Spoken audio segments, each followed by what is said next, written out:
تو گویا کسی کا مذاق اڑانا، کسی کی جاسوسی کرنا، کسی کی غیبت کرنا بہت بڑا گناہ ہے۔ اس کو آج کل کی سلسلے میں، معاشرے میں گناہ سمجھا ہی نہیں جاتا۔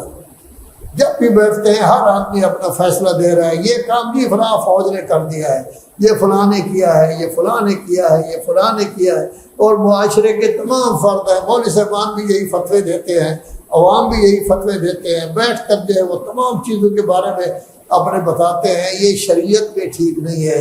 شریعت کہتی ہے کبھی کسی کے خلاف بدگمانی نہ کرو، گمان نہ کرو، جب تک طے نہ ہو جائے کہ فلاں نے یہ کام کیا ہے اس وقت تک یہ کام نہ کرو۔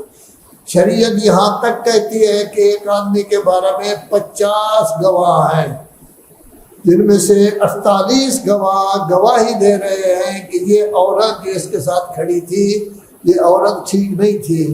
2 گواہ کہتے ہیں، ایک کہتا ہے کہ اس کی بہن تھی، دوسرا کہتا ہے کہ اس کی پھپھو تھی لیکن عمر میں اس سے چھوٹی ہے۔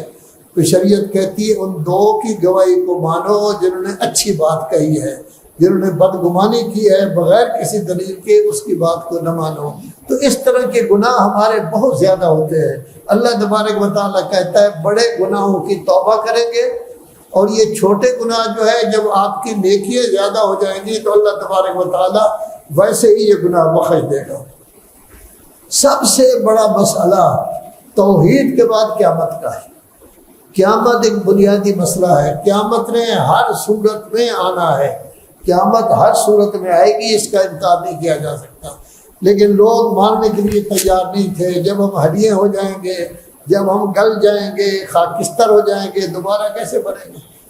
اللہ کہتا ہے پہلے بھی تو میں نے پیدا کیا ہے نا آپ کو مٹی سے پیدا کیا ہے، آدم و حوا کو، آپ لوگوں کو قطرہ آب سے پیدا کیا ہے جو پہلی دفعہ پیدا کر رہا ہے، اور کروڑوں نے اربوں پیدا کیے ہیں، وہ دوبارہ ان کو اٹھا نہیں سکتا۔ پھر کبھی کہتے ہیں جی یہ کیسے ہو سکتا ہے جو مٹی ہو جائے وہ سارے کا سارا پھر بعد میں پیدا ہو جائے۔ تو اللہ کہتا ہے دیکھو آپ گندم کے ایک دانہ ڈالتے ہو، مٹی میں ڈالتے ہیں، لیکن وہی گندم کا دانہ 700 دانے آپ کو مل جاتے ہیں۔ چھوٹی سی گٹھلی ڈالتے ہو، اتنا بڑا درخت جو ہے وہ بن جاتا ہے۔